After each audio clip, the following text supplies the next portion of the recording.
আজকে আমি একটু বিফ মাঞ্চুরিয়ান বানাবো। তার জন্য মাংসগুলোকে পাতলা পাতলা লম্বা করে কেটে নিব, ঠিক এরকম করে কেটে নিব সবগুলোকে।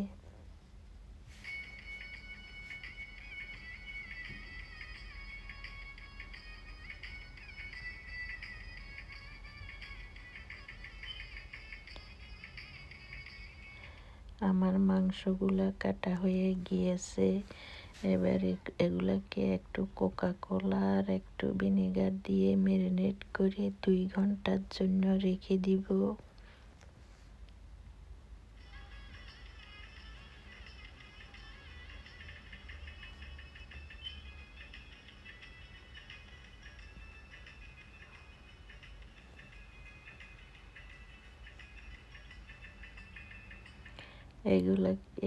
এগুলাকে একটা চাটনির মধ্যে ঢেলে দিলাম।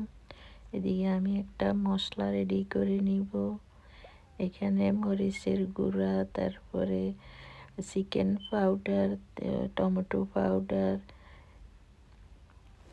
তারপরে রেড চিলি পাউডার, সব গরম মশলা এবং গার্লিক সল্ট এগুলা দিয়ে, তারপর এখানে গোলমরিচের গুঁড়া দিলাম একটু, তারপরে টমেটো সস দিলাম, টমেটো সস দিয়ে একটু সরিষা বাটা দিলাম,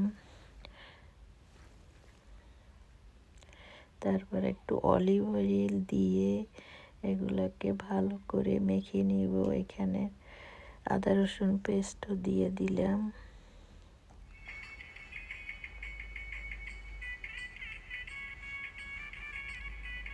এবার মাংসগুলোকে দিয়ে উল্টে পাল্টে ভালো করে মেখে একটু সয়া সস দিয়ে দিলাম উপর দিয়ে।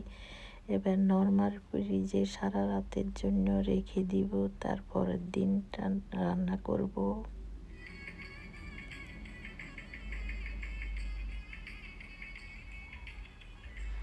নামিয়ে এখানে ফ্রাই প্যানে তেল দিয়ে জিরা ফোড়ন গরম মশলা দিয়ে মাংসগুলা দিয়ে দিলাম। একটু আদা কুচি আর একটু পেঁয়াজ কুচি দিয়ে কিছুক্ষণ রান্না করব।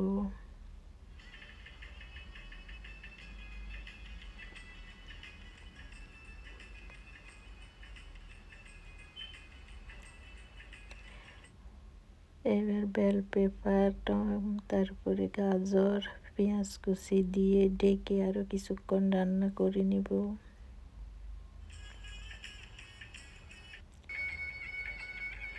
হয়ে গেল আমার বিফ মাঞ্চুরিয়ান। কেমন হয়েছে জানাবেন। খেতে কিন্তু অনেক মজা হয়েছে। লাস্টে উপর দিয়ে একটু ঘি আর একটু গরম মশলা দিয়ে দিলাম।